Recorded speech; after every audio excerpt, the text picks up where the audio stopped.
Mano, imagina você se declarar pra pessoa que gosta e ela falar, na sua cara, que prefere o protagonistas. Depois da Lunave falar que o Cian não estava morto, ela se aproxima daquelas pedras e pede ajuda para desenterrar o garoto. Então ela fala pra sua guarda apenas confiar nela. Dessa forma, ela olha pra trás e diz que pode sentir o Cian, pois eles dois estão conectados. E foi nesse momento que vemos nosso prota no subsolo e falando que isso era outro reino. Então, vemos o mesmo monstro na frente do garoto, mas esse tinha muito mais mana do que antes. Desse modo, ele pergunta se o Seth estava bem, e foi então que ele percebe algo, e era o Seth que estava quase morrendo após ser atingido por aquela explosão. Então nosso prota baixa a cabeça e diz que isso era bem irritante, e sem perder tempo, o monstro já intensifica sua presença. E bom, Cian já invoca sua espada e manda ele calar a boca. Então, ele olha sério e fala que vai lutar com todo o seu poder, até porque ninguém estava vendo. O monstro já entra em guarda, e o Cian já sorri e diz que sua paciência já acabou. Então, ele vai pra cima daquele monstro com tudo. E claro,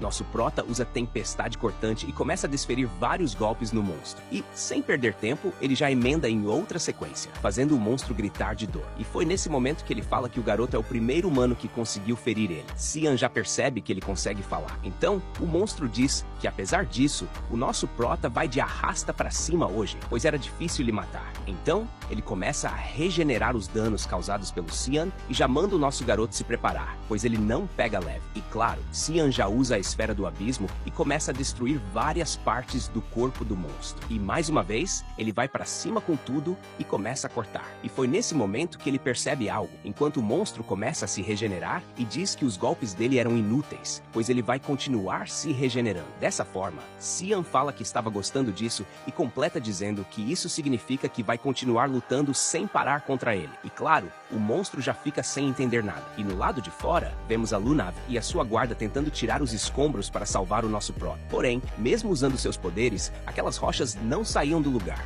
Lunave diz que tem uma barreira protegendo os escombros e, se for isso, elas realmente não podem fazer nada. E foi nesse momento que o líder aparece e fala que estava aliviado por ela estar bem. Ele continua dizendo que achou a saída e era para Lunave acompanhar ele. E claro, a garota fala que não pode ir agora. O cara pergunta por quê. Então, ela fala que o Cian estava preso lá embaixo e manda ele ir embora, se não quiser ajudar. O maluco fala que nosso prota não sobreviveu à explosão. Porém, a Lunave fala que Cian não ia morrer assim tão fácil. E foi então que o cara sobe o tom de voz e pergunta por que ela estava obcecada pelo Cian e questiona se ela não se importava com eles. O líder continua dizendo que viu todos os seus companheiros morrendo e fala que vai escoltar a garota agora mesmo para garantir sua segurança. Pois, diferente do Cian, ele já serve a Lunave há muito mais tempo. E termina dizendo que, se fosse para ela se apaixonar por alguém, esse alguém deveria ser ele. Então, o líder fala que a garota